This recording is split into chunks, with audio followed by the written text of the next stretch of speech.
Yeah, it's that coming up from the bottom. Day $1, zero type shit. The only thing I'm ducking is the graveyard. I'm really with the shit y'all niggas play hard. I made it to a boss, I'm selling 8 balls. I came up from nothing, I can never take a day off.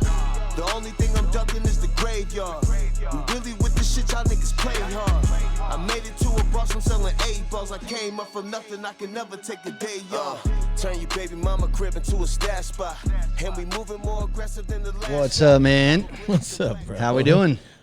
I'm good. I'm scheduling clients right now as we speak. Are you? And I'm already dove in. I'm already committed. So you're just gonna have to deal with me for a second, but you can tell everybody to subscribe. All right. Welcome, guys, to the Day $1 Zero podcast. It's Friday. It's January. It's starting to snow outside a little bit. It's getting a little colder here in Colorado. But wherever you guys are at, we appreciate you listening. Make sure, if you have not done so yet, I know we get a lot of listeners on our audio version on iTunes and Spotify and those places. We're also on YouTube. And we have... we talked about this last week. You always put so much effort into doing our video. We just need to get people to watch our damn video. So go check it out. Just priorities, man. Like, I love our podcast. I get a lot of cool DMs on Instagram from it. We get people in person. I talk to us about it, and I guess a lot for us. So I love that we do it, but as far as like just our YouTube channel, living in Denver for clients and all that stuff, there's just priorities, man. So like, it's true. But as we've been building, we're getting more resourceful. We got some in-house videographers and editors that are doing some stuff for our real estate. So now they can, as they get a second, they can bleed over to our podcast and we can push that out a little bit. But all the loyal listeners and stuff, man, that's so cool. And, and then people that reach out on my Instagram, probably 5 or 6 a week. Like, it's nothing astounding, but it's cool. It is. And like, man, if you had 5 people walk up to you during the week and thank you for something, like, that's pretty cool. So just because it's over, DM message or whatnot, like, doesn't mean it's not important, right? No, I mean, it is one of those things where it has been fun because when we started the podcast, part of our whole like mindset behind it was, hey, we want people to be able to see what it's like from our day $1 zero. Like, we've had multiple day $1 zeros, but not necessarily the Grant Cardones or the Gary V's where they're out of touch, but hey, like really like some guys that are like in the grind and building some shit. What does that look like? Yeah. And I appreciate that we do it because I listen to podcasts and I listen to people that I might not be able to get into a room privately, but they're giving back in whatever form and they articulate however they can. And like, it's not that you take something from every single episode, but there'll be like little snippets or something that'll just resonate for you and it helps. And man, that's so cool that you can have that because typically you wouldn't be able to get those guys in a room ever, or even though those guys exist. So when we can give this out and we don't have any sponsors or anything like that, like it's growing. We do get a ton of downloads on between iTunes and Spotify. But the intention behind it isn't so much for that. The intention is like, even like in the real estate world, it's hard to get people one-on-one with the time and everything that we're doing. Yeah. So if we can sit down for 30 minutes or for an hour and like just give some things that are working for us and somebody can take that and run with it, man, that's so cool. And it's good for us. Like I'm the same way. Dude, it's good for us because we're just running around so much all damn week. And we're in the fucking mix, bro. Some of these guys, like some of these uber successful dudes that are worth hundreds of millions, it's cool to listen to, but it's hard to resonate with them versus like, I feel like we can resonate with a crowd right now. And we do because we're still on the come up. You know what I mean? Like, we're still in it in real time. Cause if somebody tells you, like back when they were first getting started, right? Here's what worked for me and yada, yada, yada. Yeah, man. But that was 20 years ago. Like, and I remember that from the police world, like when you have different district commanders and they're good guys, but they haven't been in a patrol car in 25 years, but they're making policy or they're talking about, or they're signing off on what tactics and procedures get signed off on for training, but they're not in it, dude. And it's like if you don't realize how the public is responding to you and in real time, not what you did in the 80s, bro. And it's not because you want to like devalue their experience or anything like that, but like, dude, the bottom line is it's no longer relevant. And if you're a good leader, you got to delegate to the subordinates, to your lower command staff, and rely on them for tactics and training and just the context of what's going on. I'm getting long-winded on that, but it's the same thing here. I take pride in what we do, and we're also still uber on the come up, and where we're at, I would consider like an intermediate level. But us starting was not very long ago, and the things that got us started that's working is still working now. And we can speak to it because we can, with integrity, say that it's working and it's gotten us here. Now here's what we're doing versus guys that did it, man, 20 years ago. I love listening to them. They're cool cats, and they can speak to what they're doing now. And then sometimes they give you what they did back in the day. But the only thing that's relevant is that they worked. Yeah. But tactics and different things doesn't. And man, I'm a big proponent of, and this is no disrespect to anyone, I just use it as a blanket statement. I realize it's a blanket statement. I'm not into the motivational speaking if it's motivational by itself, as in I pride myself on being a practitioner. So when we do real estate training, we bring people into the Pullman or wherever we're going and speaking. I like giving nuggets away that people could literally go do an exercise and help them get better. Like if you correlated that to personal training, you can talk about, the motivation and the pump and the focus and where your mind needs to be. Cool. Or you could also demonstrate an incline bench press properly and go, hey, if you're doing this like this with this, you're going to grow this. And I love giving that. And believe it or not, that's indirectly motivational, because then you can start putting pieces together for people and they connect a couple dots and they're like, oh, then they go apply it and it starts working. And now they're a believer. And yes, sometimes, man, like people they're just not quite sure what to believe or not believe, and just the rah-rah on its own little island. Yeah. It's hard for me to resonate with. I think it's hard for you to resonate with because we're not there anymore. What I like is having a variety of resources, because for some people, man, getting up off the couch, the practitioner shit doesn't even matter yet because they're still on the goddamn couch. Yeah. So, but the problem is realizing, hey, that motivation is only going to get you so far. Yeah. But then eventually, man, you got to turn that shit off and get into some practitioner shit. Or you just start graduating into a level of understanding that you're not always going to be motivated. That's what I mean? That's the big realization, yeah. But having ambition and drive, you'll realize that you don't require motivation to be on the table every day to dictate whether you get after it or not. Matter of fact, dude, I can't remember the last time I asked myself if I was motivated. Yeah, no. I get up, I got my morning routine, I'm getting after it, I'm doing what I'm doing. I think the only time I even think about motivation is if someone asks me, hey, what keeps you motivated? And I go, oh, fuck me. That word. Don't go using the M word around here. Because I'm like, now you just triggered me in my own brain. Now, the next day I'm going to wake up looking for am I motivated today? And it's got you. Yeah. Right? No, man, but I don't know why. I don't know where it comes from. I think I've got a lot of ambition. I think we still have more gas in the tank. But when you're focused and you're resonated and you've got conviction and really what you're trying to accomplish, I just think your natural disposition doesn't fall on motivation, and it's very rarely thought of. What I relate it to is brushing your teeth.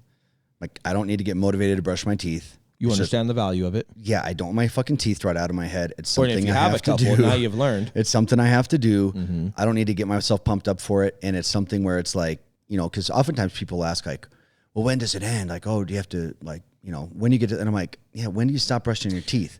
Dude, it's just something that you just got to do or not. Yeah, bro. There's this country song by Luke Combs. Okay. I think it's called Doing What I'm Doing. Oh, that's cool. Yeah. And he's famous now. He's rich. He's been in the Grand Ole Opry. Great country singer. Okay. Right? And the song is about, I would still be doing what I'm doing if I wasn't doing what I'm doing. That's cool. Whether I'm still at a honky tonk bar making $40 an hour plus tips, or I'm on stage with Garth Brooks. Yep. I'd hey, so what would you be doing if you hadn't made it? If you weren't doing this? I'd still be doing what I'm doing. That's cool. And it's cool, man, because I think that's where ambition and just having conviction in what it is that you do. And you also have to understand what you do. For me, for real estate, no, man, this is huge service to others. And it's managing their emotions, and it's getting this transaction that is pinnacle for their life and their family. And once I started resonating with that, it's it's still service-based, and you're still a huge value add for people. And this is uber important for them. Well, clearly you can see the connection between military and police service to this, right?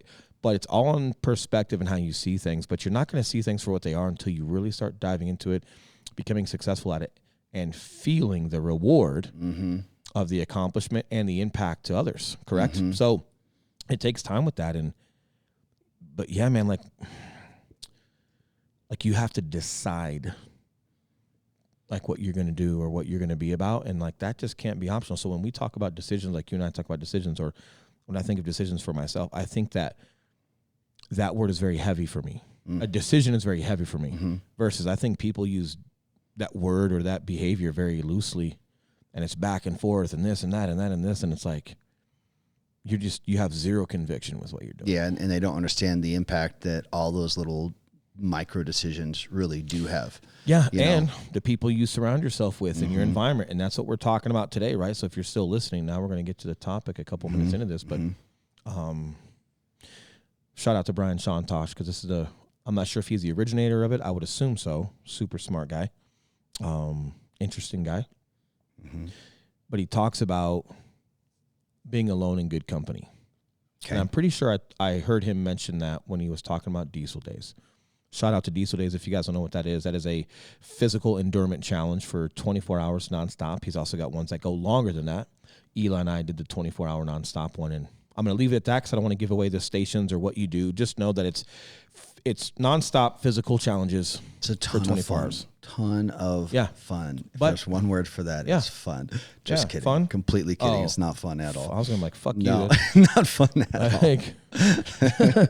It's great. And so if you guys go to like Diesel, if you guys go to like crookedbutterfly.com/Diesel Days, you'll see that.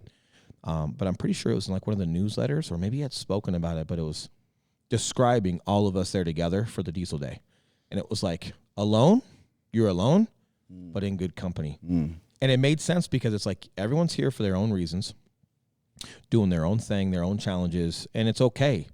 And be selfish there, like help each other out, because there were some times where we were helping each other during that 24-hour period, but that wasn't the reason you were there though.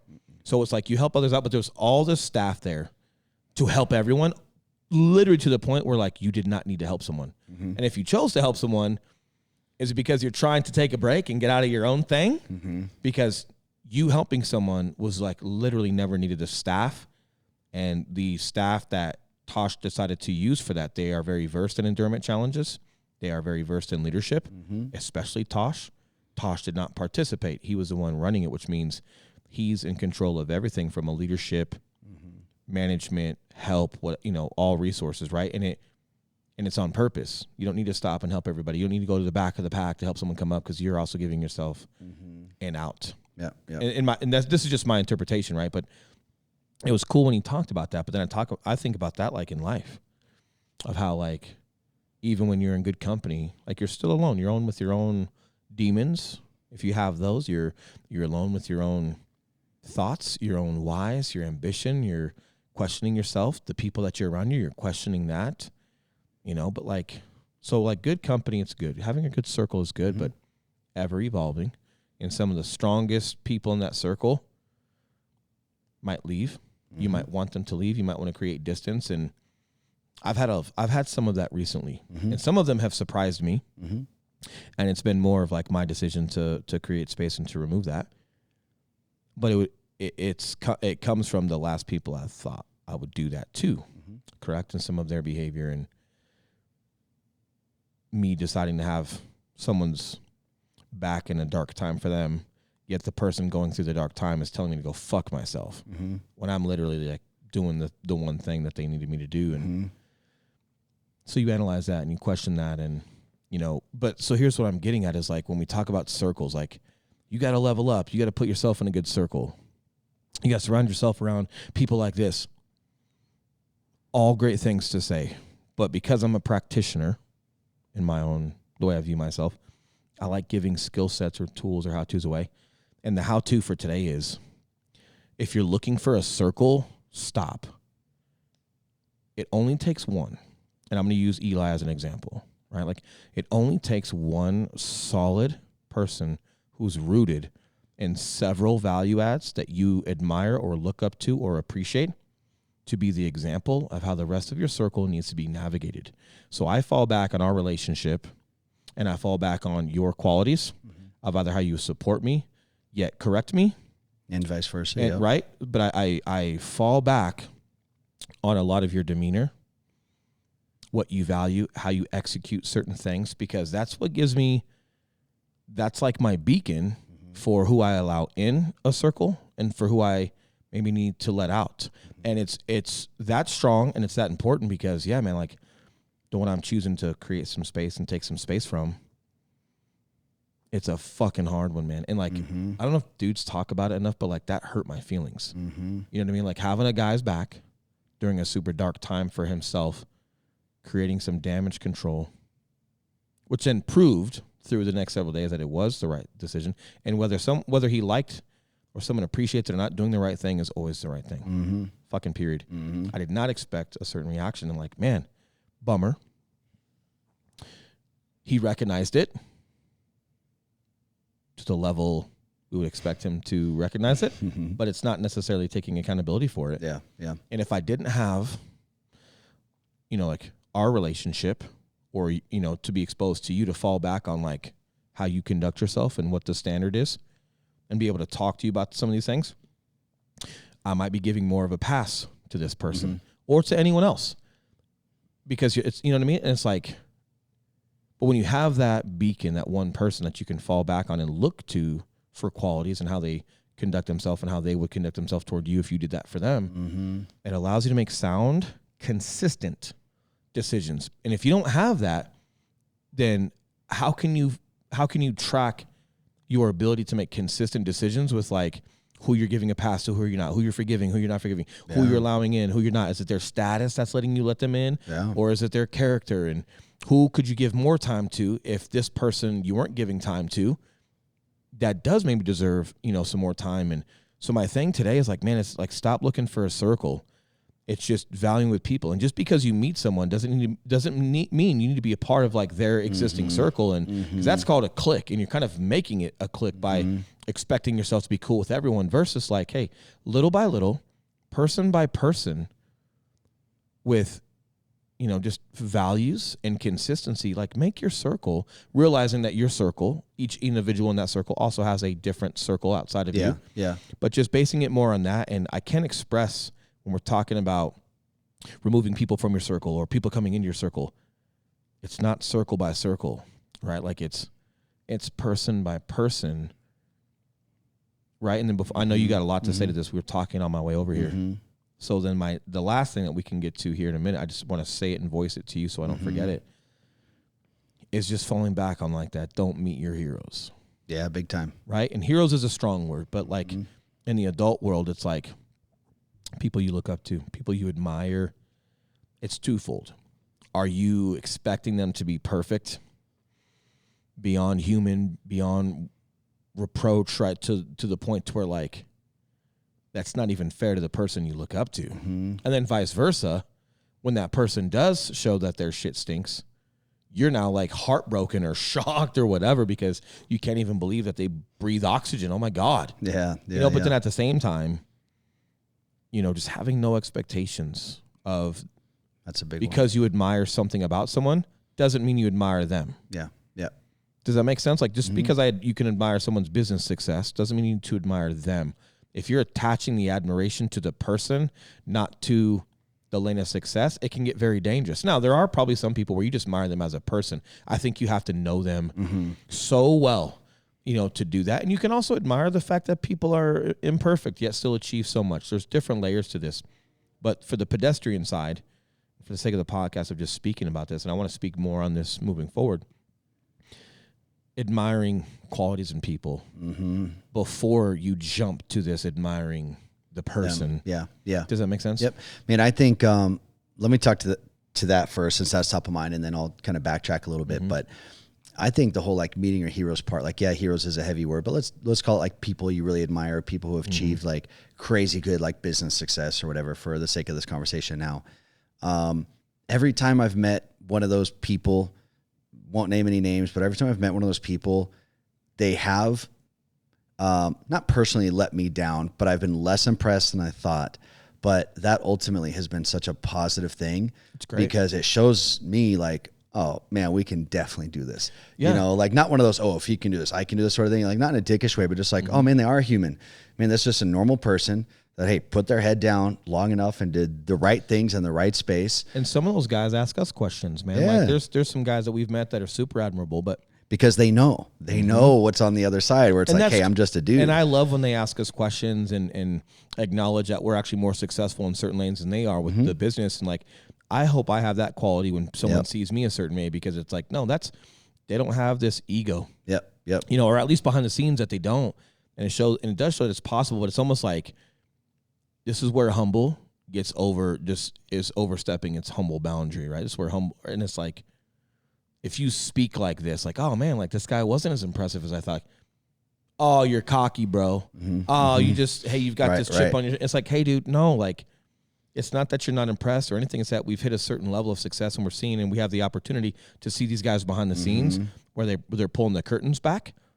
And it's like, hey, you're still respectful and you still respect what they've done. There's still a ton of fucking work, but the fact that it's like obtainable and you can see it, you're like, cool, but it's not coming from a place of like cockiness. And this is also where I get a little frustrated when people speak about, you know, being humble. It's like this blanket statement that gets thrown over everything. And it's like, man, like,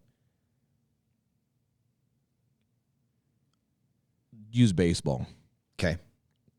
When that dude's in the batter's box, okay, like, hey, be humble, you know, like this pitcher pitching to you. He's going to be a first ballot Hall of Famer and yada yada yada. Like, yeah, man, he's going to talk about that when the press talks to him after he hits a fucking home run on this dude and wins the game.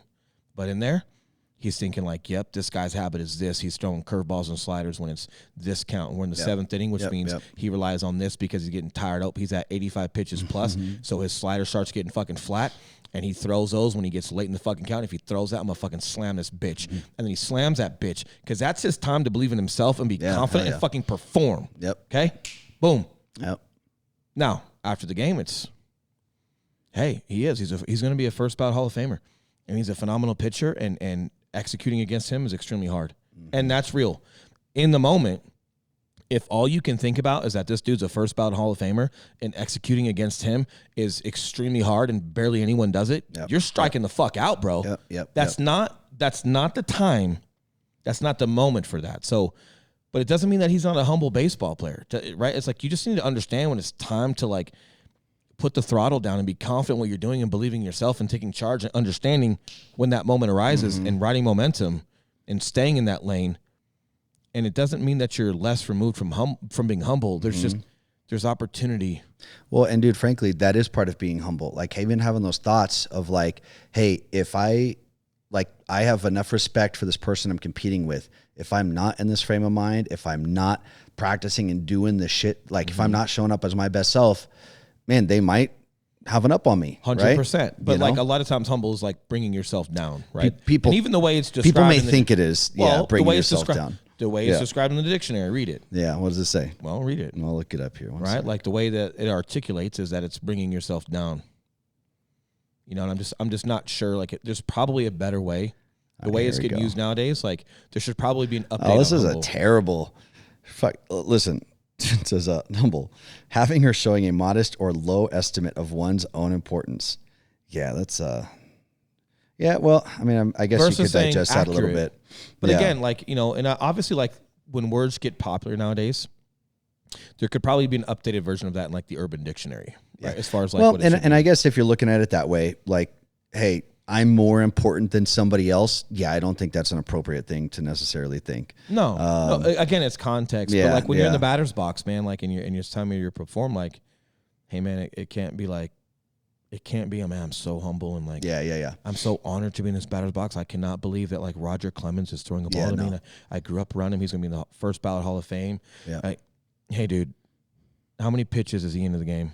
What's his habit? What's he throwing on 2 3s or 3 2s? What gets flat? What doesn't get flat? Right. Like, and just recognizing his patterns and being able to perform. I guess you could be humble in the fact that like, hey, listen, man, you're right. You should be humble right now. We need to win this game for everyone. How about that? For everyone. Not for you. For everyone. And then you can credit your team and whatever, but like, and I'll leave you with this. The other thing that bothers me, I don't speak to it because I don't think people mean any harm. But when like people like reach out to you like, oh, hey, proud of you, man. Keep it up. Proud of you, buddy. Or, hey, bro, just stay humble. I'm like, what? Those are two very different comments right there. Sure. Yeah. But sometimes when people like say that you're proudy, like they're doing half the work, but they kind of say it to you like they're your big brother. And you're like, hey, bro, you're the person to say that? Like, no, be humble. At the same time, you're like, are you being very humble telling me that you're proud of me in the way that you're saying it? Because I know you and I know how you're saying it. Almost like I should be proud that you tell me you're proud. Does that make sense? If that's really their intention. I know, and I can't mention specifics because that would be rude, right? That wouldn't be very humble. But then the other one of like, just like people see your success or you're posting things like, yeah, bro, keep it up. Just be humble, bro. And it's like, what does that even fucking mean, dude? You have no context of everything that I do all day, every day, or private conversations or like, hey, is that you virtue signaling? Yep. Like, because people just pride themselves on saying that. Like, people that throw that out there are bothering me almost as much as fucking vegans. Vegans bother you? Dude, they bother me because I find out they're vegan 5 minutes into knowing them. They just can't help but like find a way to tell me they're fucking vegan, dude. Same thing with like it's like, dude, why did that pop out right now? And like, because you're doing things that are so humble that I should just like, I think they're misinterpreting. And I also think that like, hey man, how much context do you have on someone before you say that? Are you assuming something I'm doing is not humble? Yeah. Are you assuming that like I now need that advice from you because you're so successful and so humble doing it that you now have to say that to me, which is like, I feel like it's more virtue signaling and anti-humble than anything, and it bothers me. But digressing, right? Like, but again, people that decide to behave that way, like, hey, this can also be ways where you're like, you're processing your circle and how people are choosing to behave or articulate or unsolicit things to you. And you have to be careful, right? So kind of getting back into the conversation of person by person, right? Building your circle. Yeah, I think, going back to a couple little points, man, I think what's important to remember is like, with your circle and with people, especially like, I like how you said, don't build that circle because and that circle might not be what you think. Like, first of all, I do think it is important to have an anchor, right? Like you and I would consider like each other's anchor. That's really important. That's rare to find. It may be a business partner. It may be a friend. It may be your dad or mom or somebody. Like they're find whatever that anchor is. But then also just, I think it's important for people to remember that, like for me, like my circle is like you and maybe like two other people. But what's interesting is like, I don't need another Will, right? I don't need another this person or that person. Like there's people in my life that the value I get out of them is they're funny and they make me laugh and I feel relaxed when I'm around them. That's cool. I think that's a great point too, because like one thing that I've kind of made the mistake on before is when it comes to circle, like you just said, and I don't do it on purpose, but it's almost like you expect, like as you bring somebody into your circle, it's almost like you expect them to like be just as valuable or impactful as like the next guy. In like the same way or something. As what you would call an anchor. Like I might have had those expectations on other people before. And it's like, hey, but is that realistic? Is that fair? Is it whatever? And do you need that from that person? Like, like I've gone and seeked advice from people before and almost kind of like had the answer already, but felt like I wanted to involve them more because like make them feel like when I tell my son to like hand me the hammer or something. One is because I appreciate him and I want to show them that I appreciate them. So it's almost like I start involving them in more than I should. And it's like, hey, you can just appreciate them and have them in your circle in your life for that. And that's enough. That's okay. Cause maybe you're in their circle for that. And that's enough. Versus like involving them and like who I'm talking about and why I'm saying that because like I've asked you things before that I've also asked other people and it's like I've already gotten the answer. I already feel good about it and everything, but then like I've used that as a tool to make someone feel appreciated when it's like, well, how do you're assuming that they don't feel appreciated, so you need to like make them feel appreciated. And that's more of like a flaw on my side and just assessing that and just realizing that like seeing people for who they are and the value that they are to you and you are to them is more than okay in itself to just be organically that. Don't necessarily push a narrative because then you push a narrative there and then they underperform with what you're giving them. Now you're upset and it's like, but you shouldn't have been going there for that in the first place, man. Like why are you doing that? I got another buddy. We just like, he just talks about weird shit, and it's like, it's just, I like different people and I'm like naturally a curious person.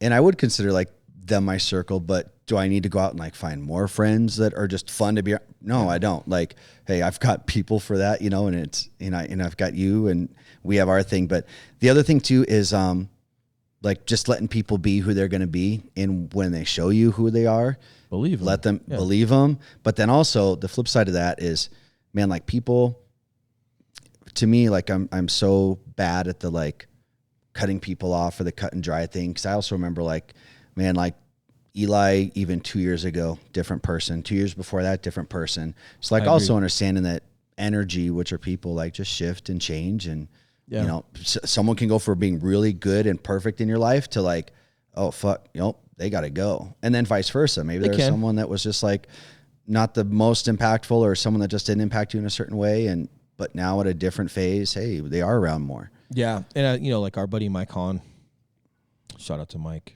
What's up, Mike? He's awesome. The way that he's explained, just things not having to be all or nothing to me.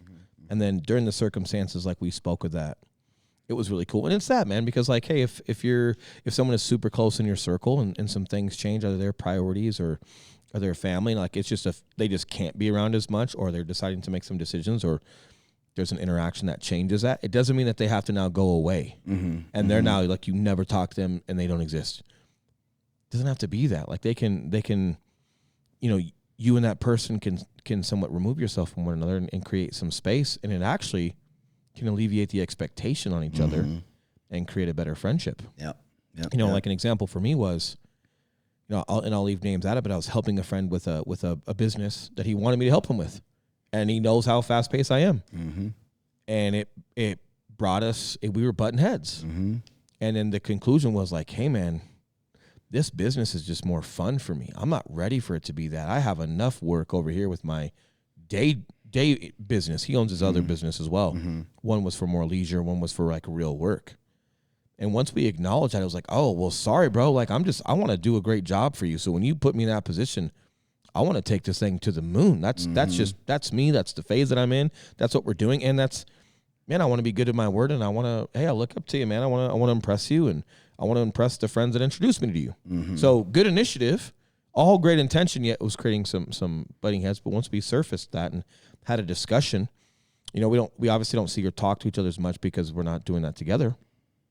But when we do talk, it's fucking cool, man. We'll talk about life, or he'll give me a couple little seeds as far as like some friendship things and this and that, and it's cool. Or we'll talk about cars and what we're doing.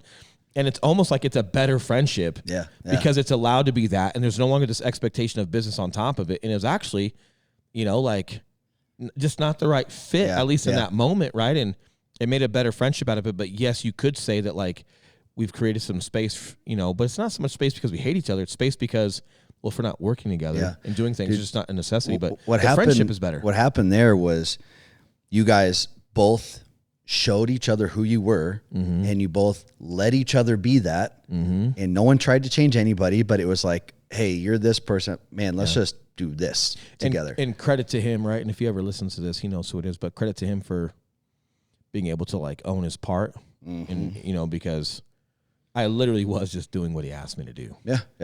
And the way he has seen me do that before, you know, so, but once we started identifying that, it was also up to me to make sure that I acknowledge the flexibility and not just hold someone to something because something's happened, being able to like also see that clarity and then still be able to be friends. And like, I think that's what's important is like sometimes when you create space from someone or an altercation happens or a misunderstanding happens or like this bit, you know, more times than not, man, like one of those two can't let it go or holds a grudge or something. So like the dynamic is now different, and it doesn't have to be that. And I consider myself a person that doesn't do it. If I say we're good, and you should not feel a temperature change from me when we are interacting. You might feel less interaction from me if we've got some space, but I still want to make sure that like I'm still consistently me, you know, when you see me. But man, again, like we're right at like that 34-minute mark, and I like that time frame. So I don't want to go too far with this, but you know, for everyone listening, like this understanding of like just having that anchor that we spoke about today is super important, and just building your circle and perfecting your circle and cutting the fat from your circle one by one over time, and just understanding that it's ever evolving, you know, like, and that is the one thing I've taken from like these uber successful guys, quote unquote, right?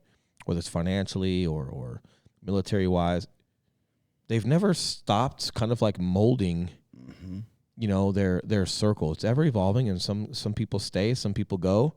Some people stay, but there's more distance. Some people where there's more distance, it grows over time, and they end up being in that inner portion of the circle. And it's just something that should be top of mind. And I'll leave you with this too. As much as we're pointing fingers and talking outward about what you should be looking for, also, most importantly, make sure you are also the value add to that circle. Make sure, to the best of your ability, that you're not just getting a free ride or not contributing in whatever way you can. I'm not saying it needs to be money or advice. Maybe you've got a truck and you go help people move. I don't know. Or maybe you do have great advice, or maybe you make people, whatever it is, just make sure when you're a part of a circle and the people that are in your life, right? Like because people that are in your circle, they have their other circles, correct? But whoever you have put in your circle, just make sure you take pride in being a value add to them in some shape or form, and that you're also holding up the same end of the bargain that you're expecting from others. And, we're talking about it now. A lot of people are talking about who you put yourself around, and it can get very outward consistent, right? We have to make sure that we are the value add we need to be for others. And here's the other thing, because this is also what we're running into, bro. And this is not to be conceited or taken out of context, but like with our success in real estate, there is a lot of people that reach out. There's a lot of people that want more one-on-one time and this and that. You got to learn when to say no, because part of having integrity with all of that is like, even if you could be a value add to someone, if you can't commit to the value add you could be, you cannot allow yourself to be saying yes to that and create expectations for someone that then you now fall short of.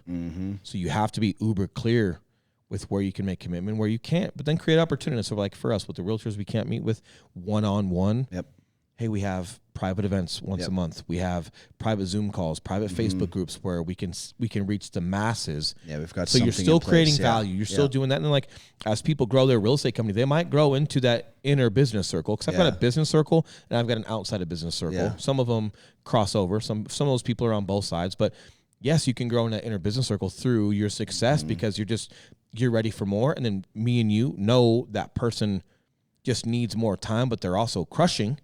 So they're going to take the time you give them and do that much more with it, versus like you try to give everybody that one-on-one and they haven't even had a decision or conviction in being successful in their business. It could be wasted. And when you talk about business, man, like there's no room to just go wasting time and not having sound, consistent fundamentals there, right? So again, whether it's your business life or your personal life, man, maybe you've just got, like, I'm a veteran, right? Maybe I've got like some veteran guys that reach out that I'd love to fucking hang out with or have time with, but like, I can't commit to that. But if I say yes, or I want to because it feels good to say yes, but you don't even know the fucking guy, like there's just not opportunity. Now you're underperforming where you've created an expectation and you're pissing people off. So for your own self-respect and for the respect of other people, if you can't be the value add that you could be with that person based off of time, you just have to know how to regulate That's the ironic part. You end up pissing somebody off because you're trying to make them happy. Exactly. But it is on you for committing when you can't. Exactly. Now, if you can't commit and you're clear about that and that bothers someone, now you just saw a characteristic in them that could have taken you a full year to see, and you saved a fucking ton of time. Someone showed you who they were. And you can also move away from that with integrity and with peace that you did the right thing. Absolutely. And they reacted a certain way, and then you can save your energy for something else. Absolutely. Right on, bro. All right. Happy Friday. Happy Friday, guys. Or whenever you're listening to We're going to crank some videos, crank some clients, and get our asses back to work so we can continue to keep the lights on here and make some podcasts for you folks. That's right, guys. As always, we appreciate you listening or watching. You can find us on YouTube, Spotify, iTunes, all Google the places. Play, you can find all the things. We're everywhere. 100%. Appreciate all the listeners, and enjoy your weekend. And until next week, we will hear and see you guys very soon. But for now, we are out of here.